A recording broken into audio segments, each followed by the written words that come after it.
Well, you ready to get started? Absolutely. Let's do it. Welcome to White Fence Living Podcast. Today I've got Craig Mohre with the New Albany Community Foundation.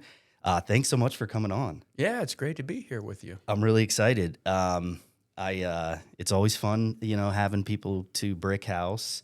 It's not often I get to have somebody that's probably been here more than I have. So I didn't get to do the tour, but welcome to Brick House Blue. Yeah, it's a great space. I think the city did a great job with it. Yeah, it's awesome. And I know you've probably done events here or been to events here, right? Yeah, many. I figured that, yeah. So I'm going to do something a little new with the podcast that I've been meaning to do and I haven't done a good job of, is I think it'd be great to start with just like some upcoming events. And it plays really well to having you here because some events coming up. So there's two things I wanted to start with.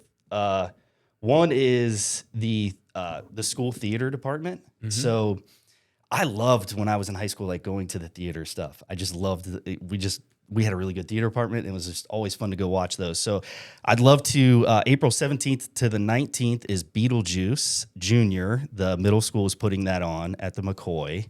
And then April 24th is Romeo and Juliet at the McCoy. And that's the high school. I got to be honest, I've never been to a theater event at for New Albany. I'm sure you have. Yeah. How are they?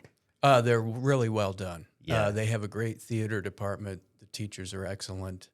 The students are so talented. Yeah. And I'm particularly proud. We spent 5 years trying to get the McCoy built, raise the money, endow it. And now to go to events and see that these kids have a place on the stage. A lot of them find their voice, their confidence. For sure. It's just so rewarding. Yeah. We're gonna get into a lot more of that. Okay.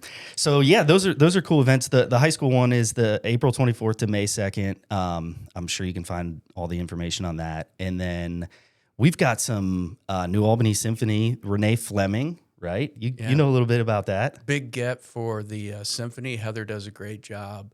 And not only is she a super talent, and I've heard her different places, and I'm going obviously, but yeah. Also the way she ties in how music and the arts support health. Okay. That's a big part of her message. Yeah, really cool. So again, April 24th, 7:30. And that's at the McCoy as well, right? Yes. Awesome. Home runs for the McCoy. And then let's talk lecture series. So this is what really motivated me to start off this way, is I was like, well, we got to start with some local events. So you've got, we'll go ahead and start. So April 28th at 7 p.m., we've got some debates, right? Yeah, it's our civil discourse and debate. The Darrow family really started that with us and underwrites a good portion of it. So we're grateful to them. We have James Carville paired with Reince Priebus, who was chief of staff to President Trump in the first term and chair of the National Republican Party. And, of course, James Carville is kind of an icon from the Democrat side. So we try to bring different perspectives through this in a respectful way. Yeah. We've been doing that now for 6 years. Yeah. It's a great program. That's awesome.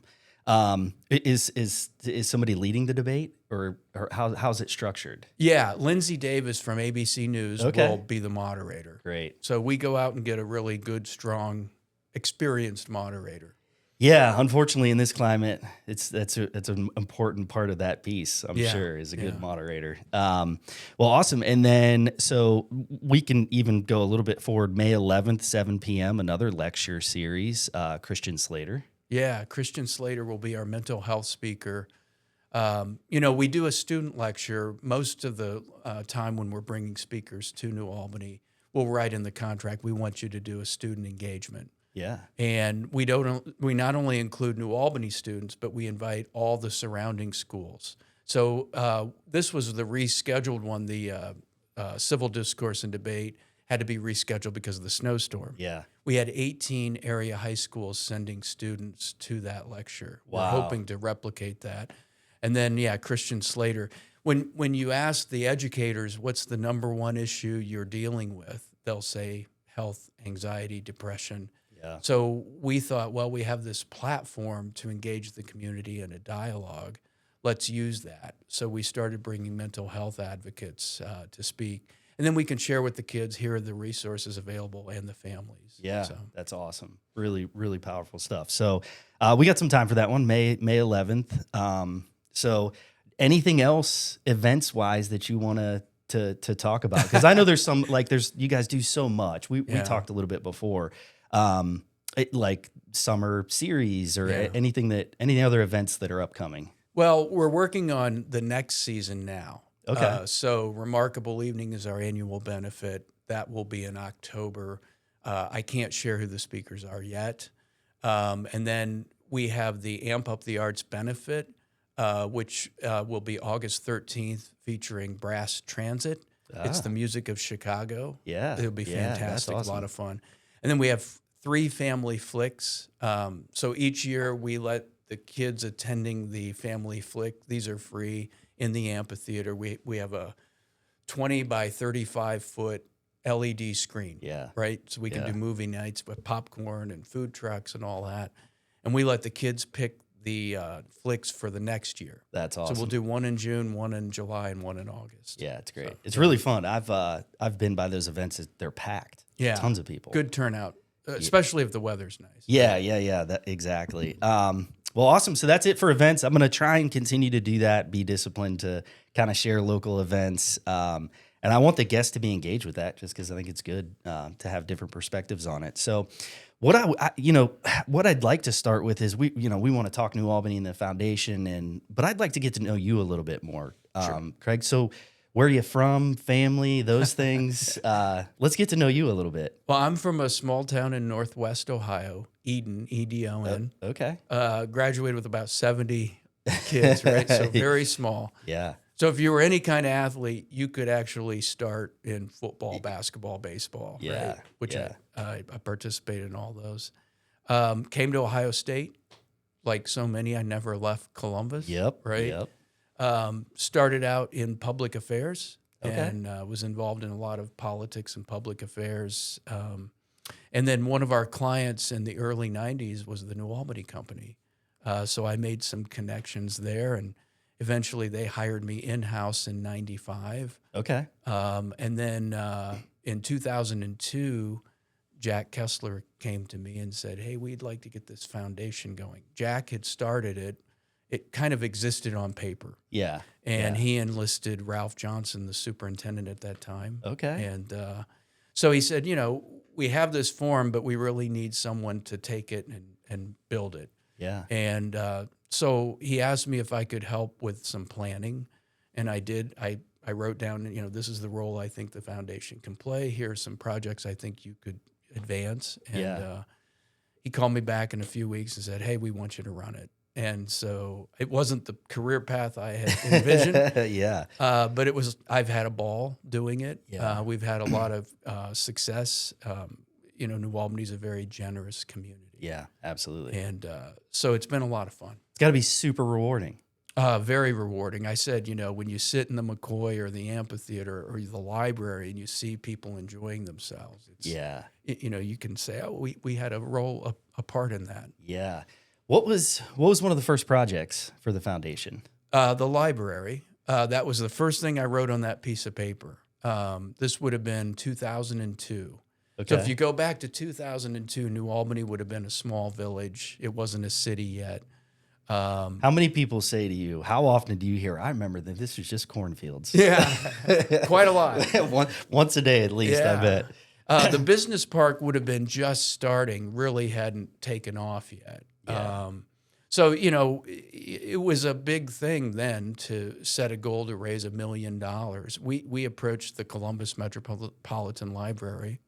So there was no library in New Albany? There was no library. You had the 2 buildings on each side of Market Square. Yeah. And actually the shops and restaurants were really struggling. There wasn't a lot of foot traffic. And we knew the library would be an anchor that would help with that. Yeah. We also knew that libraries serve everybody from the youngest kids to the oldest adults. That's one of the reasons we thought it was important. So the Columbus Metropolitan Library had planned to build a branch in New Albany, but it was on hold indefinitely. Their funding had been cut. So we approached them and said, look, if we raised $1 million, would you move ahead and build the library? And they said yes. Wow.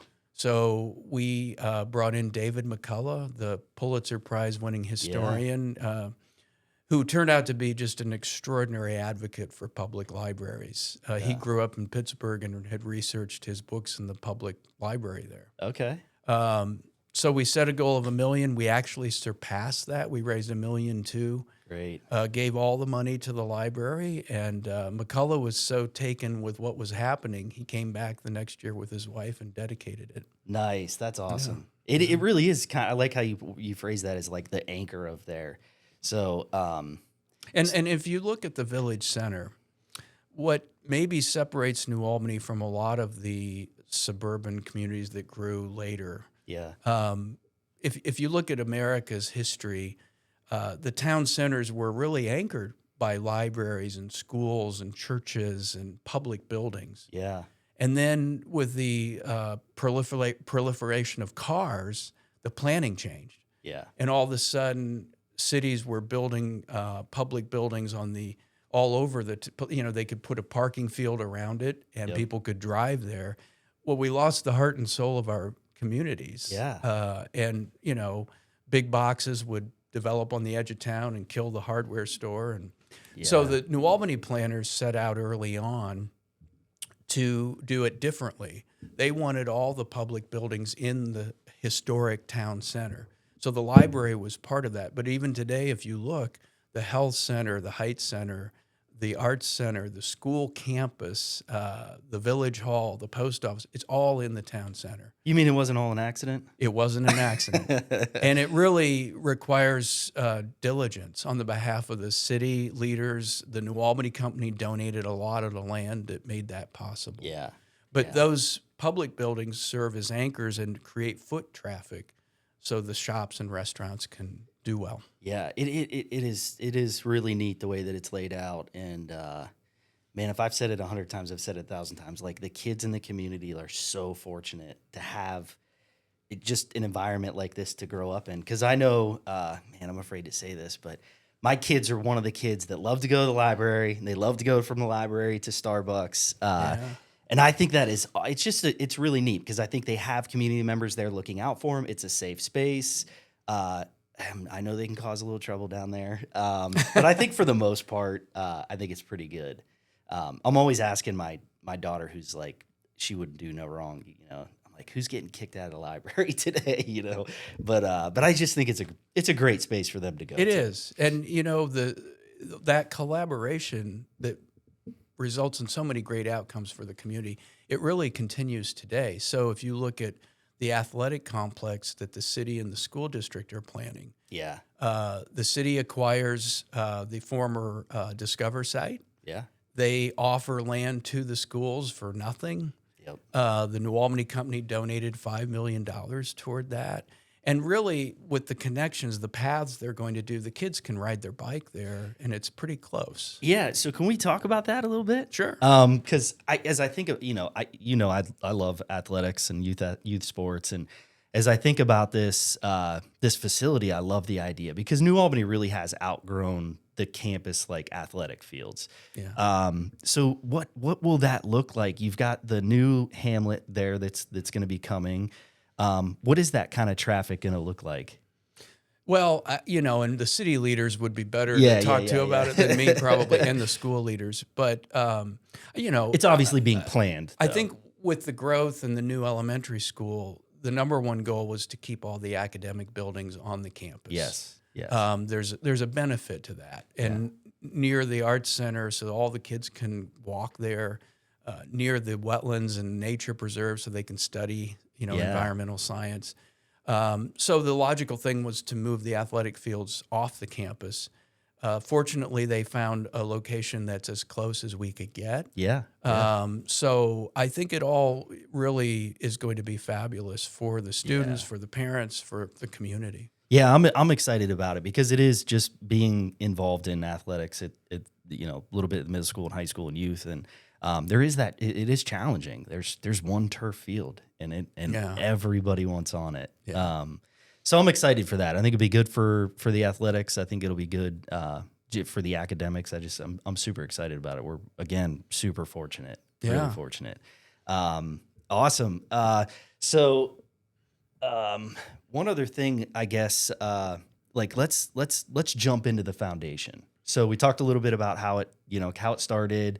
What is the foundation doing now? And I know that's a long answer. And I'll just kind of give you my perspective as a community member. I know that the foundation exists. I recently was really kind of close to something in the foundation. We'll touch on that too. But I guess let's touch on like what the foundation is. It's at its core what it is. Yeah, really. So the first thing I would talk about is the grant making. So twice a year, in April and in October, we award grants to community not-for-profits. Okay. We house over 90 endowment funds, and so our role really is to be a conduit between the families and the companies and the organizations who have funds who want to have a positive impact, and the nonprofits in the community who are having an impact. Yeah. And once we know what they want to impact, whether it's the arts or health and wellness or education or the environment, whatever, we can connect them to things that are happening in that space. So we do that twice a year. In fact, our grant committee meets tomorrow. They'll review the applications, make a recommendation to the board. The board approves the grants. Okay. To date, in our history, we've given out over $25 million in grants. Wow. Which is really impressive for a little startup foundation, I think. Yeah, absolutely. And kudos to those fund donors for making that happen. Yeah. They're very engaged. And then we track, one of those four categories where those grants go. Yeah. So that's one thing. That happens every year, twice a year. Then we've advanced some larger community projects. We mentioned the library. Yeah. We also played a big role in convening the collaborators to build the McCoy Center and endow it. Yeah. So we could support programming in there in perpetuity. We built the amphitheater through donors. Yeah. And then we've done a lot of other things that maybe people don't know about. So we started Safety Town, the Safety Town program in New Albany. Yeah. I love it. We had a group of mothers come in and say, hey, why don't we have a Safety Town program? And we said, yeah, I don't know, let's do it. So That's we convened the police department, the fire department, the schools, got that off the ground, and I think they've had over 10,000 kids graduate from the program. It's an amazing program. Yeah. I think all of my kids except maybe one, maybe because of COVID or something, but they've all done it. They love it. Yeah.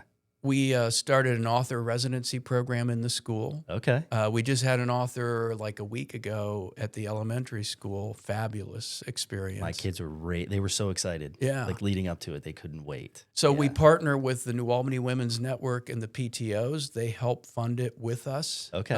So every year the school district can select authors that they know the kids enjoy. Yeah. Bring them to the campus to interact, explore the creative process. That's awesome. It's a very impactful program. So the foundation's been in the middle of a lot of startups and supporting a lot of different programs. We help convene Healthy New Albany. Okay. So it was Phil Height's vision. Yeah. And it's a wonderful 501c3.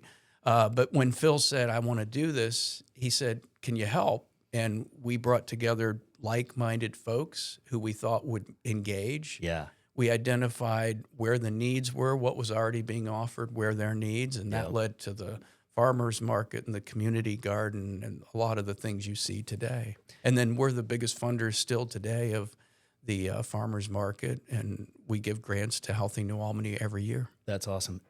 Everybody loves the farmers markets. Yeah, they're wonderful. They really are. We go, man, We'll do that all summer long. And it's funny, I had the girls basketball team and just kind of like your favorite event. And I think three of the five, I think were like farmers market for sure.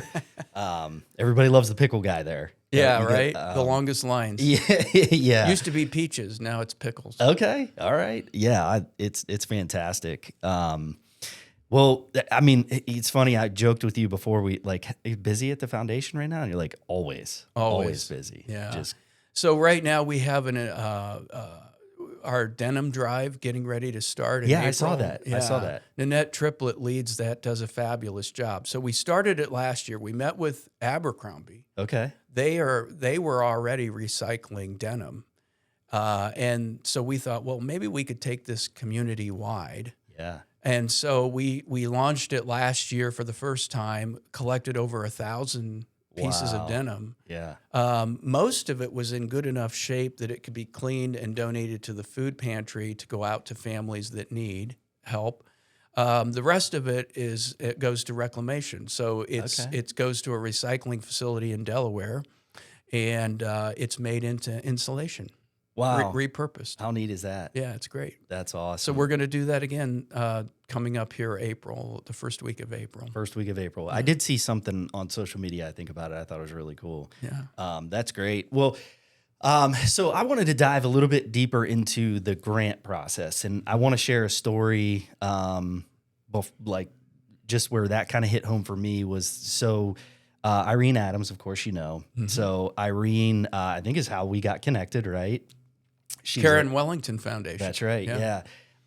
So Irene and I met a while back, and she wanted to be on the show. So I was like, yeah, I would love to, like, I'm honored to. So she comes on, and I nominate shortly after a teacher that's in New Albany. And so as I understand it, that when they applied for the grant, that they were awarded the grant, the Karen Wellington Foundation was, and that it was to be for anybody within the school district area. Is that right? Does that sound right about? Or yeah, so we like to have a connection to the New Albany community. Yeah. That's what we weight the most heavily when we're assessing grant applications.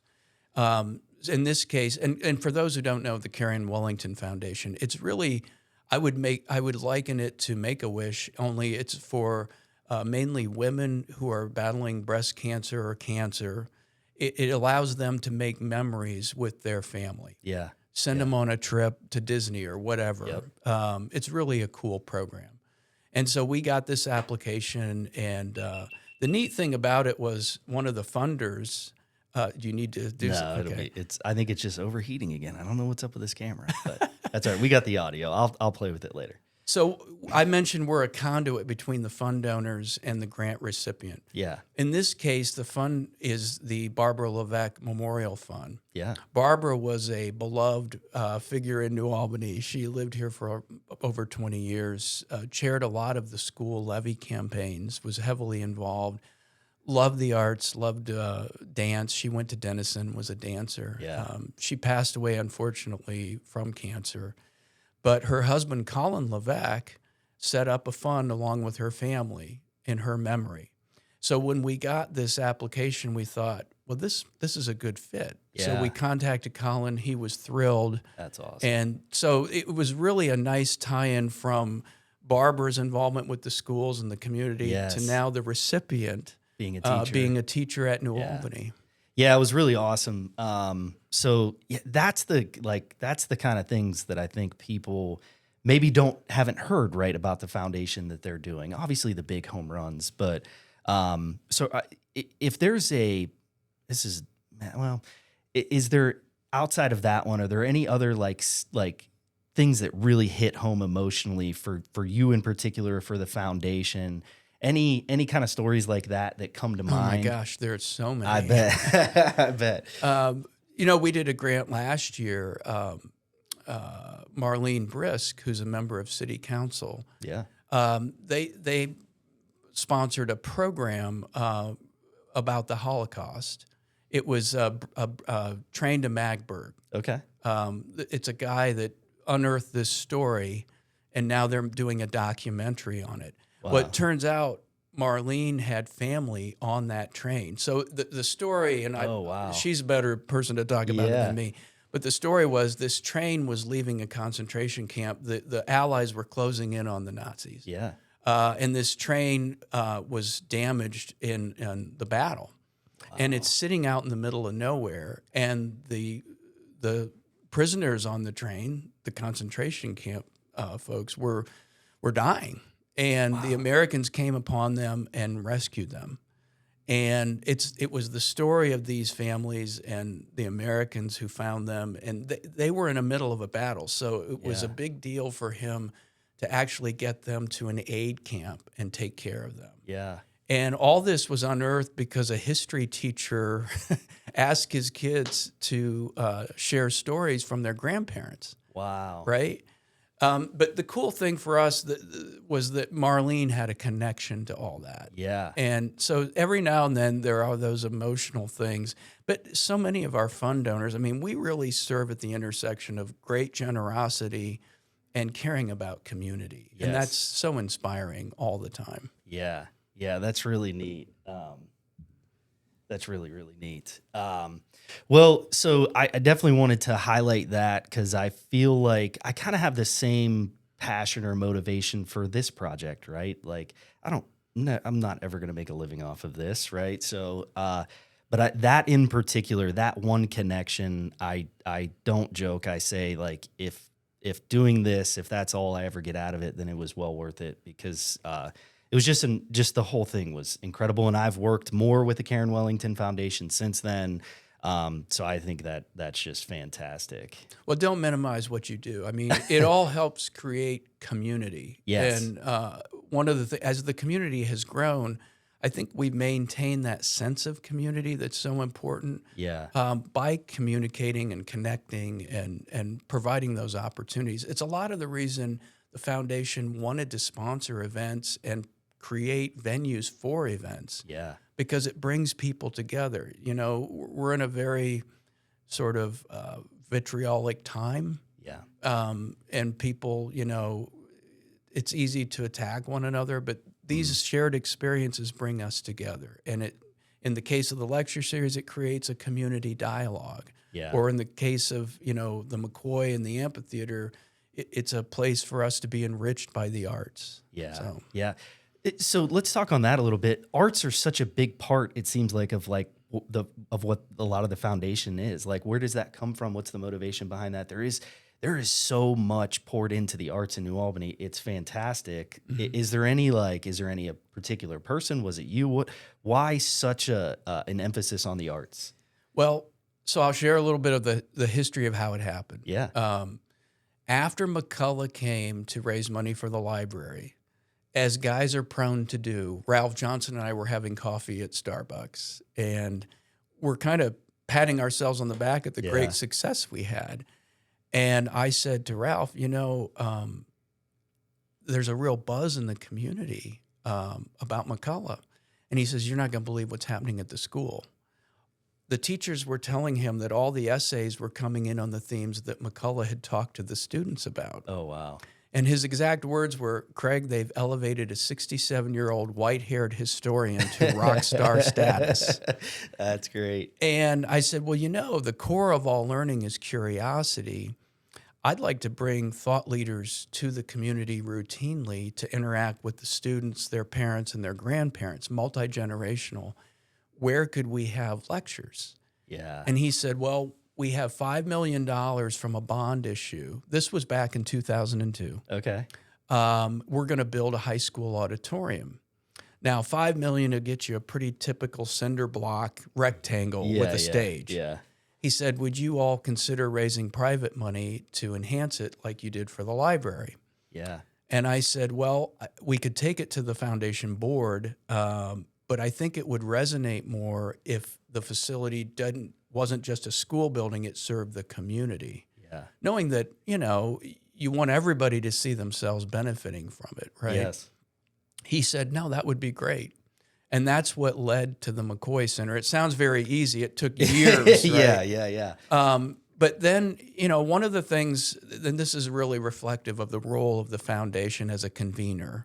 So we have our voting board, and then we also have 5 non-voting members. Okay. The mayor of New Albany, the president of the school board, the president of the Plain Township trustees, the superintendent, and Jack Kessler. Yeah. So you have all these leaders around the table. And we knew at the time there were informal conversations with the village council about a community center someday. The township trustees were talking informally about a senior center for their constituents someday. Okay. Yeah. So we said to them, what if, because none of us had a lot of money. There weren't a lot of resources. Yeah. I remember the business park was just starting. We were a small village. What if we all collaborated on one facility of higher quality that could be shared. Yeah. And we knew that school auditoriums, they're not used every day of the year. No. Yeah. And when it's not being used, the community groups could use it. And we did a lot of research. We traveled all over talking to places that had done this. And that's what happened. So it went from a $5 million school auditorium to a $15 million performing arts center. Yeah. The village joined in, the township, the foundation. Our commitment primarily was to raise money for endowments to support the nonprofits that would be housed in there. Yeah. And we were told, if you do this, you will have nonprofits form. And within years, we had a symphony, a community band, a community choir. We have a youth theater group, an adult theater group. We have dance groups, ballet groups. Everything they predicted came true. Yeah. And now we give grants to all those organizations, and they perform in the McCoy. And you know, our symphony is fantastic, and it's not just professionals; it's students and people who played instruments, you know, when they were younger, and they weren't ready to give it up, and they now have a place to perform. That's awesome. Yeah. That is really, really cool. Definitely not by accident, right? No, but the best part of the story, and the part that I hope we never lose, is the sense of collaboration. Yes. You had the right leaders at the city, the school, the township that were willing to work together. And it wasn't easy, let me tell you, when you have attorneys doing an operating agreement and a joint ownership agreement. But they all saw the opportunity to deliver so much more for their constituents if they could find a way to work together. Yeah. And that's obviously like a huge strength that you have. You're in a unique position of, like, you obviously have to be able to do all of those administrative and structural things, right, and navigate contracts and probably pretty strong relationships, but yet to do it in a way that is like keeping that core intact, I think is it's impressive. It's really impressive. Yeah, and it helps to have a benefactor in the community. So the Wexner family, the New Albany Company, they not only are always donating land, but they donate money as well, that helps. And then we have all these donors in the community who engage and are very generous. And I'll tell you, you know, the McCoy Center site, the New Albany Company owned it. And at one point, McDonald's wanted to build a McDonald's there. I think I've heard this. I'm glad you mentioned this because I almost forgot I heard that story. Yeah. CVS wanted to locate there. And, you know, the city planners just thought, that's not really the use we want. It's contiguous to the school campus. It's so visible. It's in the center of town, visible from every angle. Yeah. And when this became a reality, Keith Myers was the village planner back then. And he said, Craig, this is where it should go. It's a civic use. And as I said before, all the kids could walk to there on the campus and use the facility. So the New Albany Company donated the land like they have so many other times for other things. And it just all came together. Boy, am I glad. I love McDonald's, don't get me wrong. But, man, I'm glad it's not a McDonald's. You know, they found a place here, and they do well. Yeah. Let's see if I can turn this back on real quick. All right. As always, technical difficulties. I got to figure this camera out. It's like the latest GoPro creator, I don't know what, and it overheats and just shuts off randomly. But I didn't want to break conversation to fix it. So the audio, I think, is more important than the video anyways. All of that is fantastic. I hope that the community, I hope that we can help reach more through this platform and others. So if you are a community member and you want to get involved, let's say that you want to give back, or what does that process look like? Oh, it's really easy. I mean, our office is located at Market Square. We're upstairs above the Starbucks there. Or you can contact me, my email address, or you can find us on the website. Yeah. Just really easy to engage. And we have there is something I would like to address. I think a lot of people see some of the big projects and they think, oh, you got to have a lot of money to have an impact with the foundation. Yeah. That's not true. Okay. We accept donations of any size. During COVID, we raised money for PPE equipment for the schools to open safely. Yeah. When the schools failed a levy and they had to raise pay-to-play fees, a fund was set up to do scholarships, so no kid was rejected the opportunity to participate in extracurricular activity. Yeah. And that was all just New Albany families kind of stacking hands and donating money. I love it. So we're kind of the conduit for that. Yeah. But it's really easy. And, we have a great staff who can help folks navigate where they want to have an impact and try to, connect them with the right nonprofits that are doing that. Which I think is neat to be able, like the Karen Wellington Valley, to be able to not only have a fund, but it's just fun. It seems more impactful when it's like, this is kind of where I want it to impact the community. I think that's a really, really neat process. Yeah, that's fun. So then on the flip side of that, grant writing can be intimidating. I know. Let's say you have, you get a podcaster who maybe wants a communications grant to upgrade his camera. No, but if you're somebody in the community that's like, wow, this is a really awesome nonprofit, how can they approach that grant writing process? Yeah, so you can actually apply for a grant through our website. Okay. Or Gina Stelluti is our director of grant making. She can help anybody with that process. Great. She's great. Yeah. So it's pretty easy. Yeah, good. Now you need to be a 501c3. We can only give that's grants. The hard part. Yeah. So. I'm out.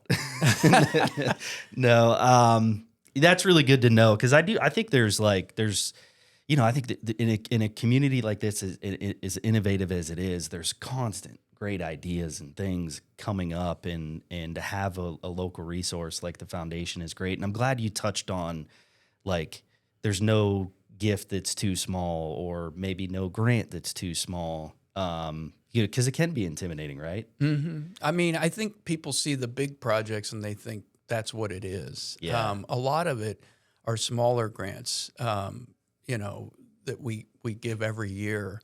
And, we can assess, are they having an impact? Are they well run? All those things that, are important to donors. Yeah. Well, I gotta get into the remarkable evening, okay, and talk about some past guests. One in particular that I'm envious of is Peyton Manning. What was that like? Oh gosh, he couldn't have been nicer. You never know when you meet these folks what they're going to be like. Yeah. But he was super accessible, wonderfully friendly guy. Yeah, a little ribbing about Tennessee and Ohio State, all that. Oh yeah, because that was 24, right? Yeah, well, we played them, right after that. Okay, yeah. It was a previous game that we lost. But, yeah. But no, we've had some amazing speakers through the years. It all started with McCullough. The night that happened, I wasn't assuming it was going to be an annual event. Yeah. And Les came up to me and he said, "How are you going to top this next year?" Yeah. So he was already thinking this is going to be an annual event. They were nice enough to host it. And underwrite the event, so all the proceeds flowed to the community, which is fantastic. But we've had some amazing speakers through the years, and all that money got channeled back into the community through grants and projects. Yeah. What's the process like to find future lecturers, right? So we're in the middle of that right now. Yeah. Right now, we're hoping to have 6 lectures next year. We've already locked in national security, which we typically do every year. Civil discourse and debate we're working on. The economy, we have scheduled one on that. Mental health, as I said, is a top priority for the schools, so we always do that. We're trying to do one on environmental sustainability as well. So we're working on that right now. I hope to announce it in April. I was just trying to get you to slip up and give me a name early. I'd get in trouble if I did. Honestly, I love to share it. And if my staff were here, they'd be laughing at me. But, I do owe it to our annual donors to probably let them know before I announce it to the world. Yeah, right? I'm just teasing you. So the kids, the kids lecture series, what are the kids like when they get to interact with these people or see these people, or is there anything that stands out? Some funny like backstage Oh stories? my gosh, so many great memories. Well, the first thing people should know is it's completely run by the students. Okay. So we don't use a moderator. It's a student moderator. Oh wow. I Yeah, didn't know that. they develop, like I can tell you, one of the students at New Albany, when we had Deepak Chopra, Carter Miner read like 7 of his books to prepare for that Wow. interview. Yeah. Really impressive. All the kids have been very impressive. But they ask the questions, they develop the questions, and any kid in the audience, whether it's streamed or in person, can submit questions. So to date, we've had over 35,000 students participate in those. And the foundation, if need be, will provide transportation. We donate books in advance often, authored by the speakers, so the kids are really well prepared for a high-level conversation. Wow. I'll share one story that sticks out with me. So we had Condi Rice, former Secretary of State, and we had, 800, 900 students from New Albany and surrounding school districts. And she was talking about her path, her life path. And she shared with them, I wanted to be a concert pianist. My parents had given me piano lessons. That was my plan. Yeah. She went to the University of Denver with that intent. And she said, at some point, I realized no matter how hard I worked, I just wasn't as talented as some of the other kids. And someone had recommended a class on Russia. And I took it, and I loved it, and I took another, and that put me on a path to become Secretary of State. So her advice, now this is a girl, she was telling them, I grew up in Jim Crow, Birmingham, Alabama. I couldn't try on a dress in the department store dressing room. Wow. Right? That's how, it wasn't that long ago. No. And she said, but if I had stayed with my plan, I would have never become Secretary of State. So her message to the students was, get out of your comfort zone. If you're good in math, try a humanities class, but just find your passion. Yes. And don't be afraid to try things that you don't know, because it may open doors for you. Yeah, it's awesome. It was very powerful. And that's typical of these student lecture interactions. Yeah. How does a student get to go to that? So like if I'm a student, I'm like, this sounds great. I wanna maybe participate in this. How would they go about doing that? Well, we don't dictate which students are selected. Oh, okay. We leave it to the school districts. Okay. So I will tell you, in the early years, New Albany might send the whole senior class or the whole junior class. I think now New Albany leaders really tie it more to the subject matter. Yeah. So, if it's a former diplomat, they might choose a government class or a history class or something like that. Yeah.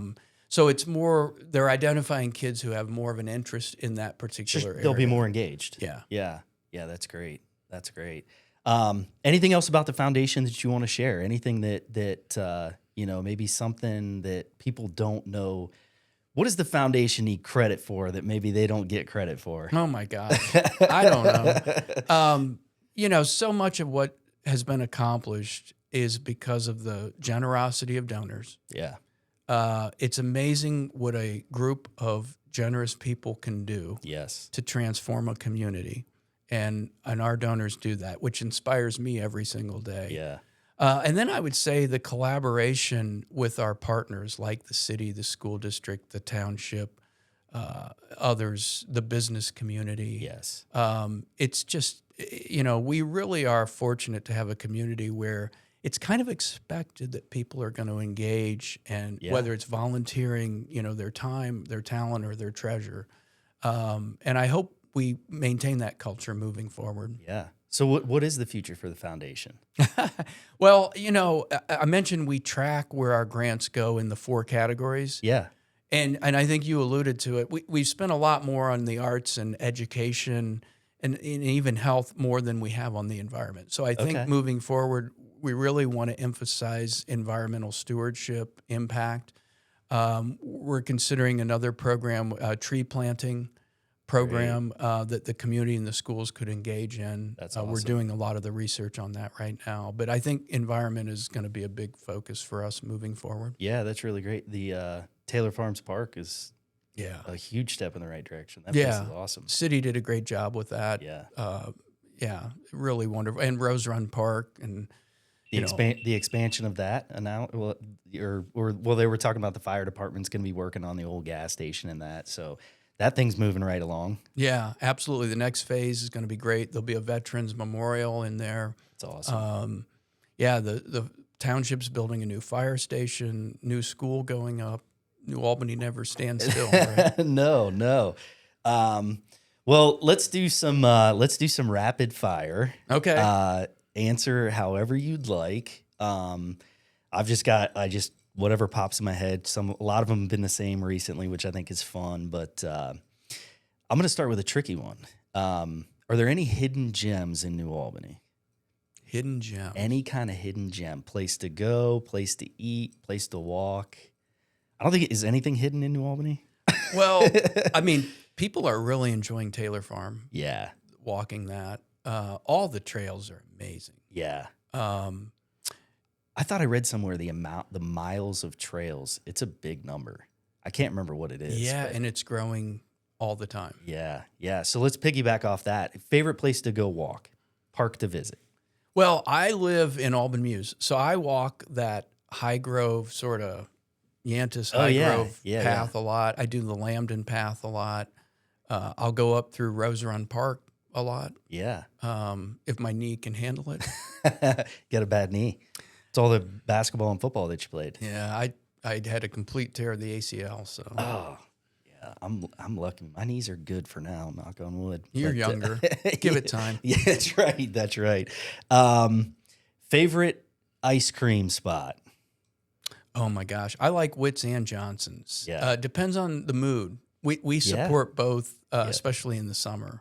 So, yeah. I kind of feel the same way. I love Johnson's. The kids like Witt's. I feel like Witt's has like a pup cup. Dairy Queen's great. Dairy Queen's great. Yeah. I hear we may be getting a Grater's. Yeah. Did you hear that? I did hear that. You can't have too many good ice cream places. No, I don't think so either. You got Culver's now? Yeah. We don't. There's plenty of room for ice cream, of course. So how do you like? I don't want to say favorite restaurant, but I get a lot of guests who say we need more restaurants. Right? Yeah. That seems to be the theme in New Albany. What are your thoughts on the restaurant theme in New Albany? Well, I mean, look, everybody acknowledges that. The city leaders, the New Albany company leaders, I think they're working on all that. I think they want to get it right. Yeah. If I answered anything other than the Rusty Bucket, I think a lot of people would say you're a liar. So you spent some time there. Yeah, it's kind of it was a Saturday thing with me and my dad. Okay. And my family until he passed away. He liked going there. It's kind of the neighborhood tavern, right? Yeah. And my family back home had a tavern, and he worked there, and so it kind of became our thing. Yeah. Every Saturday, go there. So did your dad move to Columbus then? Did a lot of your parents move down? Yeah. Okay. Did they do that was it recently or? No, it was probably 15 years ago. Okay. They both passed now. Yeah. But yeah, it was nice having him around, and he lived to be 90, so we got to spend a lot of time together. Yeah, that's great. That seems to be the theme that I talk to a lot of community members is the same thing. Went to school at Ohio State, me, Otterbein, never went back to my hometown. And then it was just a matter of time before parents moved here because we start having kids, and then it's like, I need mom and dad to come help. So Columbus is growing, Central Ohio, and there's a lot of opportunities. And if you want to, and it's a great place to raise a family. 100%. Could you describe New Albany in one word? Special. It's good answer. From the planning, yeah, the execution, the collaboration. Yeah. People here have high expectations, and it just seems to me the bigger we dream, the better it is. Yeah, absolutely. I was trying to think what a funny answer that I got to that. I think it was one of the girls' basketball players. She was like, "White fence," and I'm like, "It's on brand. That's perfect." Well, that's 2 words. Yeah, exactly. Well, Thank you so much, Craig. I appreciate it. I hope that we could, like, somebody learned a little more about the foundation, and who knows, maybe we can help make a connection. I really enjoed it. Yeah, you're very good at. You make everybody feel you. very comfortable. So I appreciate that. Yeah, I think. I think it's just I don't have a motivation. I just like to meet people and share things in the community. And I think, you touched on it a little bit. Like let's try and keep this feeling small for as long as we can. Yeah, I think we've accomplished that to a degree. Yeah, I mean, the business park's growing, and that's good for the tax base. But and all those companies are getting engaged, which is wonderful. It is. Well, we could probably talk for hours, and maybe we'll have to redo this again to kind of get updates. But thanks again. I appreciate it. All right. Thank you. Take care.